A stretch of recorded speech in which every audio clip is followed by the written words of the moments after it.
Jadi pada video kali ini saya akan membagikan sedikit tips sebagai Flutter developer, khususnya dalam pemilihan package atau library yang akan kita implement di project. Jadi ini mungkin teman-teman bisa lihat di layar saya sekarang ada label Flutter favorit. Jadi uh, salah satu hal untuk menggunakan package atau library yang stable dan juga udah teruji itu dengan cara melihat dari label Flutter favorit.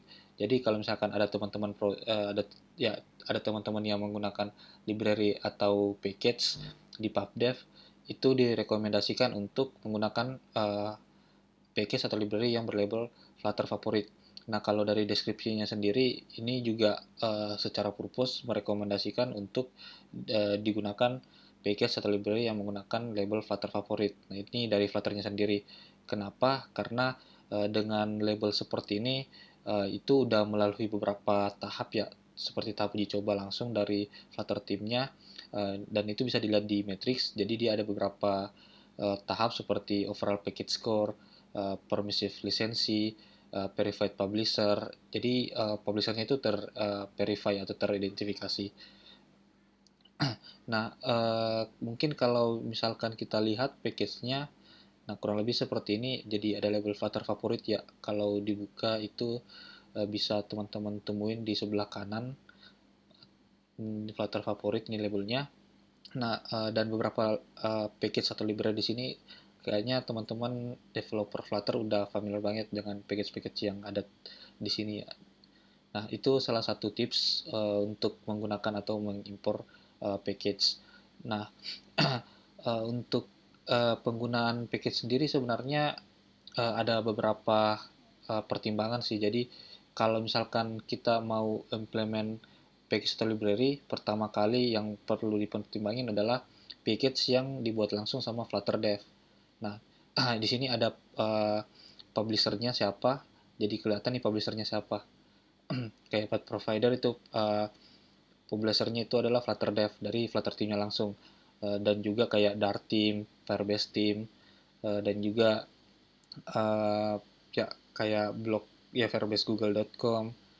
Nah, ini beberapa publisher yang langsung dari official di lingkungan Google sendiri. Jadi pertama kali yang perlu dipertimbangin adalah package atau library yang dibuat langsung sama Flutter teamnya, atau lebih dikenal dengan official package. Nah, kemudian kalau misalkan teman-teman nggak dapat package atau library yang mau diimplementasikan di project sesuai dengan logic atau case-nya, itu nggak dapat di Flutter Dev ataupun di tim-timnya Google yang lain, itu bisa menggunakan package yang dibuat uh, oleh komunitas. Contoh komunitas itu kayak Flutter Community Dev, tapi berlabel Flutter favorit. Nah, TechTartic, Huni.com.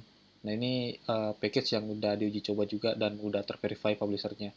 Jadi perlu dipertimbangin kalau misalkan nggak dapat di official, teman-teman bisa ambil dari open community yang terverified di Flutter teamnya sendiri.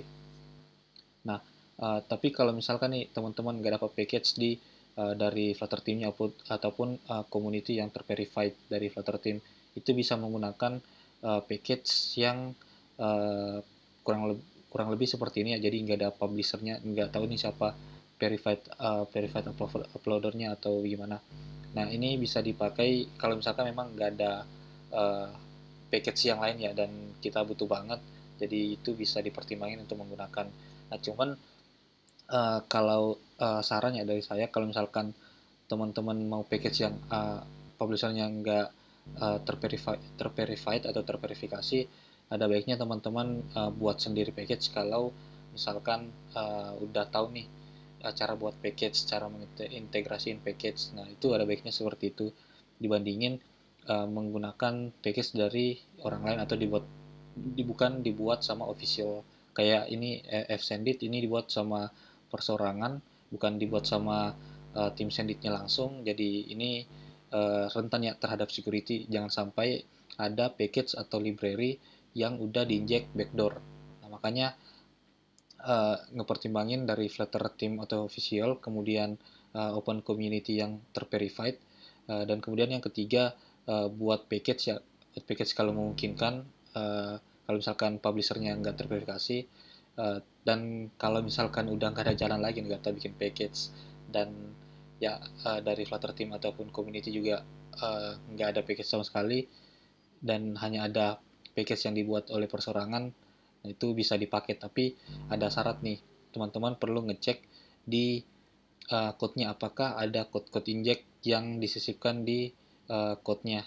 Nah, mungkin itu pertimbangan dalam menggunakan package atau memilih package untuk project kita. Oke, mungkin itu aja yang saya sampaikan, sedikit tips lah untuk pemilihan package atau library di Flutter. Oke, sekian video kali ini. Sampai jumpa kembali. Terima kasih.